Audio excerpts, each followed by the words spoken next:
Thank you for staying with us. This is Impact. It's been a very difficult time for Jamaica. For those who are overseas, we've heard the calls and we've heard the concerns as we in Jamaica continue to be concerned about paradise lost. Former Prime Minister, former Member of Parliament for West Kingston. For 40 years he was Member of Parliament. The Most Honorable Edward Seaga, he joins us now on Impact. Mr. Seaga, good to have you. Thank you. 43 years. 40? 3. 43. That's half of your life. Pardon? That's half of your life. Around that, yes. And you have a birthday tomorrow. My 80th. Your 80th. Landmark. What's your response to what has happened in Tivoli Gardens? I'm very distressed because it need not have happened. The first mistake was when the Prime Minister decided not, or when he decided to intervene in the serving of the papers for extradition for Christopher Coke. He should have stood back and allowed it to go to court if it was Coke's desire to exercise his right for the court to have a hearing on whether he should be extradited or not. He should not have interfered. That got us into all kinds of problems, at the end of which they had to backtrack again. And to reverse that, he had to instruct the Attorney General, which he has no right to do, to send the matter to the court. After doing that, she signed the warrant for the arrest of Coke. And that started off a different set of problems, because in the attempt to arrest Christopher Coke, he showed a great deal of bravado that he could fight all attempts in his resistance to being arrested for the warrant to be served. Wrongfully so. You can't fight the security forces.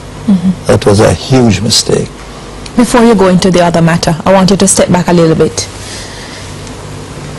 The defense put up by the government up to recently, that the way in which the intelligence got to the United States was illegal and it broke our laws here.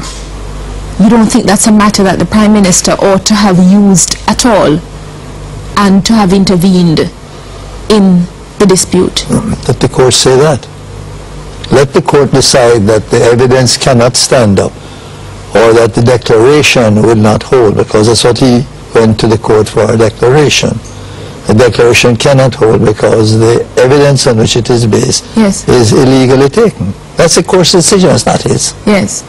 But I heard the minister saying, before it gets into the hands of the resident magistrate, I have to exercise a discretion. And I don't think that when illegal evidence is used, as they said it was, we're hearing the former Commissioner of Police saying not so. I don't believe that I can go ahead and give the authority to proceed on the basis of that information. She just did that. She just did that on the instruction of the Prime Minister. And she's not allowed to take any instructions. It's her own volition. But she took the instruction of the Prime Minister to sign it. But circumventing the court. Let's explore. Why would Mr. Golding act in that way, Mr. Seaga? What is it about Dudus why he felt he had to intervene in this improper manner, as you see it? You ever heard of the $64,000 question? That's a question a lot of people ask, and a lot of speculation exists around it. I'm not going to speculate. Quite frankly, it was wrong, and he should not have intervened at all. So I can't give you an answer as to why he should not, or why he decided that he was going to intervene. But you say that's strike one against the Prime Minister? Absolutely. Where else did he go wrong? He decided to declare a state of emergency and to give the power to the security forces to invade Tivoli Gardens to apprehend coke. And of course, any other persons who they thought were necessary to apprehend.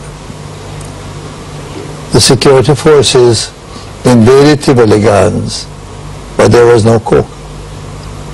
And there were no other persons that they could apprehend. They had all fled. And this has happened on 2 occasions before. In May 1997, when there was the first invasion of Tivoli Gardens by the security forces, and July 2001, when there was the second. In both cases, the persons who they thought they could apprehend left the community.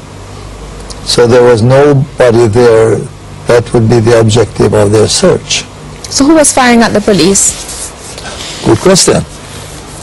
How can you have a gun battle if the people with the guns have gone and with the guns? That is why in this case, only 4 guns were found, and they were not in Tivoli Gardens.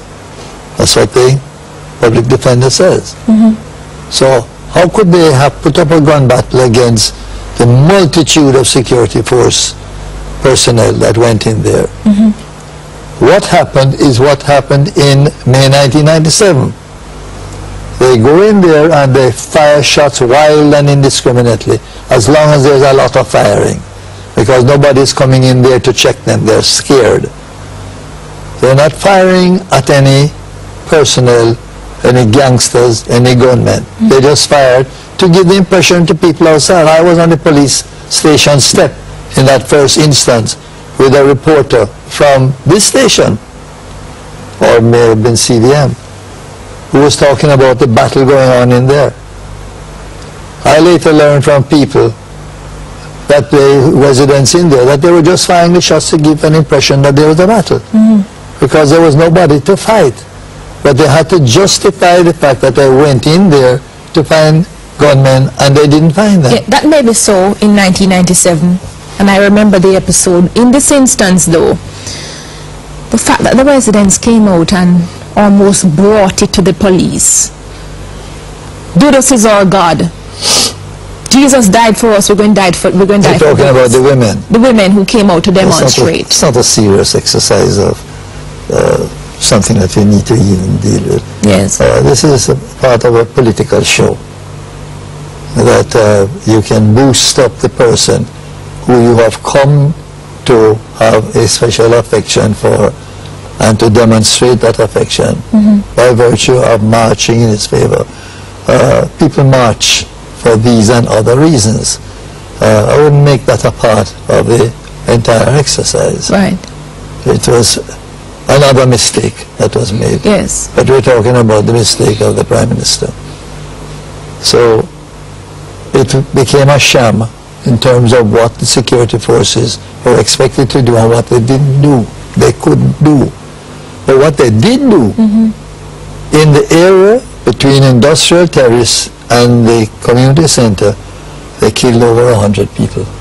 You've said that to me before, and those are not the figures I have. You're absolutely certain about those figures, Mr. Seaga. Yeah, well, I'd urge you to stick with what you have, because I'd love to prove you wrong. The figures that I have, and knowledgeably have, is over 100 from that section of Tivoli Gardens alone. Not from the other section, where the intensity of the fighting was less, and to which we may add another 20 or 30. Not from Denham Town, where there was an entirely different battle going on, to which you may add another 20 or 30 or more. The figure eventually will come out at near 150 if the bodies are recovered and put in a secure place where they can be inspected and counted. And the 100 bodies that you have also, these are all people from Tivoli Gardens? Yes. They grew up in Tivoli and they're... Well, who knows? Who knows? Because I would say the great majority. Any visitors there, I don't know. Yes. But the great majority would be from Tivoli Gardens.